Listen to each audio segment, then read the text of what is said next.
Hello बच्चों, चलिए प्रश्न को देखते हैं। प्रश्न है हमारे पास, जमीन के किसी बिंदु से एक हवाई जहाज का उन्नयन कोण 45 डिग्री है।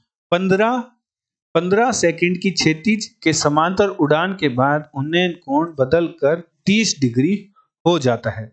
यदि जहाज 3000 मीटर की ऊंचाई पर उड़ रहा हो तो जहाज की चाल ज्ञात करनी है।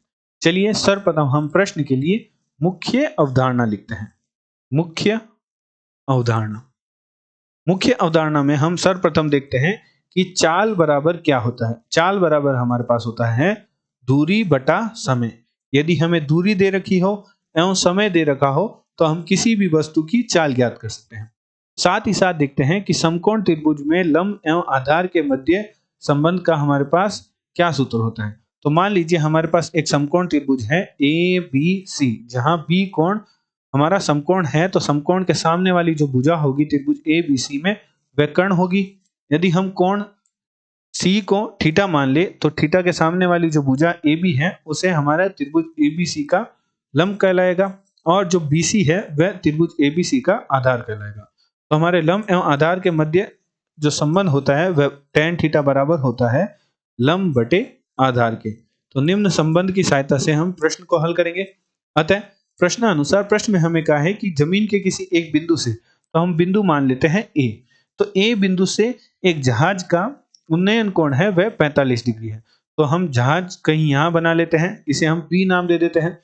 तो यह हमारा कोण बन रहा है, यह हमारा, चलिए इसे पुनः थोड़ा सही बनाते हैं। यहां हम कहीं बिंदु बी बना लेते हैं। तो जो बी के साथ उन्नयन कोण बन रहा है यह हमारा धरातल हो गया। तो धरातल के साथ जो कोण बनेगा वह 45 डिग्री का बन रहा है। 15 सेकंड की क्षैतिज के समांतर उड़ान के बाद कोण बदलकर 30 डिग्री हो जाता है। तो चूंकि कोण का मान घट रहा है तो जो हमारा जहाज है वह ए बिंदु से दूर जा रहा होगा। यदि कोण का मान बढ़ता तो जो हमारा जहाज है वह ए बिंदु की ओर जा रहा होता। अर्थात कोण का मान घट रहा है तो जो हमारा जहाज है वो कुछ इस दिशा में जाएगा, अर्थात ए से दूर जाएगा। तो मान लीजिए 15 सेकंड की उड़ान के बाद हमारा जहाज कहीं यहाँ आ जाता है जिसे हम डी बिंदु नाम दे देते हैं। तो डी बिंदु पर आने के पश्चात जो हमारा कोण है उन्नयन कोण वह 30 डिग्री हो जाता है, अर्थात यह कोण हमारा 30 डिग्री है। तो और प्रश्न में कहा है कि यह हवाई जहाज जो धरातल है उससे 3000 मीटर की ऊंचाई पर उड़ रहा है, अर्थात ये हम इसे नाम दे देते हैं ई और इस बिंदु को नाम दे देते हैं सी। अर्थात जो BC दूरी है और DE दूरी है वह हमें 3000 मीटर दे रखी है। चूंकि हम जानते हैं कि 1000 मीटर में 1 किलोमीटर होता है, तो 3000 मीटर में हमारे पास हो जाएगा 3 किलोमीटर, अर्थात जो जहाज है वह 3 किलोमीटर ऊपर उड़ रहा है। तो हमें जो DE दूरी है और BC दूरी है वह हमें 3 किलोमीटर दे रखी है। प्रश्न में हमें कहा है कि 15 सेकंड की उड़ान के पश्चात 15 सेकंड की उड़ान में हमें चाल ज्ञात करनी है, और 15 सेकंड की उड़ान करने पर जो जहाज है वह B से D तक की दूरी तय करता है। तो चूंकि हम जानते हैं कि चाल बराबर हमारे पास होता है दूरी बटा समय, तो समय हमें दे रखा है बिंदु B से D के मध्य जो समय दे रखा है वह 15 सेकंड दे रखा है, परंतु B से D के मध्य दूरी नहीं दे रखी। तो यदि हम B से D के मध्य दूरी ज्ञात कर लें और B से D के मध्य हमारे पास समय है, तो हम चाल बराबर दूरी बटा समय के सहायता से हम हवाई जहाज की चाल ज्ञात कर सकते हैं। तो हमें जो C से E के मध्य दूरी है या B से D के मध्य दूरी अर्थात L दूरी हमें ज्ञात करनी है। तो L दूरी हमें ज्ञात करनी है और हम मान लेते हैं कि जो A से C के मध्य दूरी है वह हम मान लेते हैं x है। तो A से C के मध्य दूरी हमने x मान ली एवं C से E के दूरी हमें मध्य दूरी ज्ञात करनी है। तो हम यहां लिखते हैं, माना 15 सेकंड की उड़ान में जहाज द्वारा तय दूरी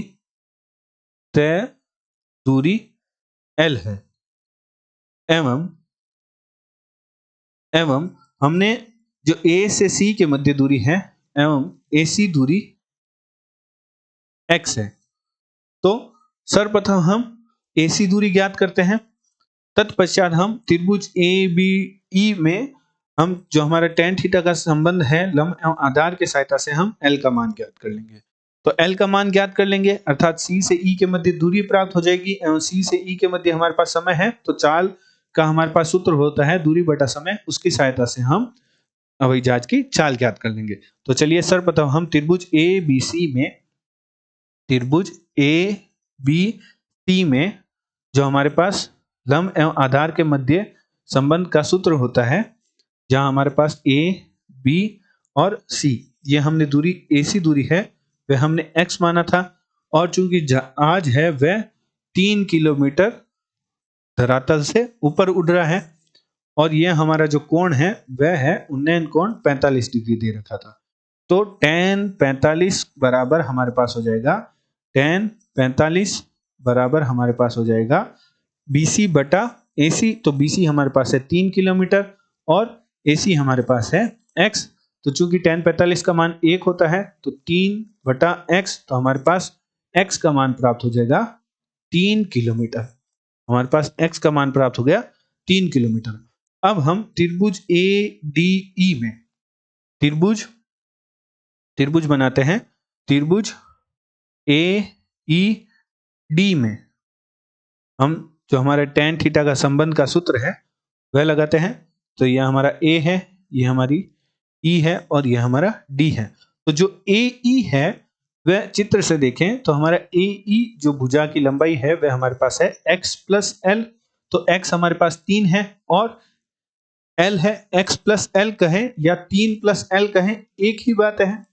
और जो DE है वह हमें प्रश्न में दे रखा है 3 किलोमीटर, और हमारे पास जो A ही प्राप्त हुआ वह हमारे पास प्राप्त हुआ 3 प्लस L किलोमीटर। एवं जो A कोण है वह प्रश्न में उन्नयन कोण दे रखा है 30 डिग्री। तो यहां हम tan 30 डिग्री लिख सकते हैं, tan 30 डिग्री लिख सकते हैं 3 बटा 3 प्लस L। तो चूंकि tan 30 डिग्री का मान हमारे पास होता है 1 बटा वर्गमूल 3 बराबर 3 बटा 3 प्लस L। तो गुणा करके हल करते हैं तो 3 प्लस L बराबर 3 गुणा वर्गमूल 3। तो L बराबर हमारे पास प्राप्त होगा 3 गुणा वर्गमूल 3 माइनस 3। तो इसे हम कुछ व्यवस्थित करके यदि हम लिखें तो हमारे पास प्राप्त होगा 3 गुणा वर्गमूल 3 माइनस 1 किलोमीटर। चूंकि हमें चाल ज्ञात करनी थी तो चाल बराबर हमारे पास होता है दूरी बटा समय। तो दूरी हमारे पास L दूरी है वह हमारे पास प्राप्त हुई, C से E के मध्य दूरी हमारे पास प्राप्त हो गई और C से E के मध्य हमें समय दे रखा है वह 15 सेकंड दे रखा है। तो दूरी हमारे पास प्राप्त हुई 3 गुणा वर्गमूल 3 माइनस 1 बटा 15 सेकंड। तो सेकंड को हमें घंटे में बदलने के लिए हमें 360 हमें भाग देना होगा। घंटे में बदलने के लिए 60 गुणा 60 का भाग दे देंगे अर्थात 3600 का भाग दे देंगे। तो हमारे पास व्यवस्थित करके लिखें तो हमारे पास प्राप्त होगा 3 गुणा वर्गमूल 3 माइनस 1 बटा 15 गुणा हमारे पास प्राप्त होगा 3600। तो हमारे पास उत्तर है वह अब प्राप्त हो जाएगा किलोमीटर पर घंटे में। तो हमारे पास हल करेंगे तो हमारे पास मान प्राप्त होगा 527.04 किलोमीटर प्रति घंटा। तो यह हमारे हवाई जहाज की चाल प्राप्त होगी 527.04 किलोमीटर प्रति घंटा। आशा करते हैं आपको प्रश्न का समझ आया होगा। धन्यवाद।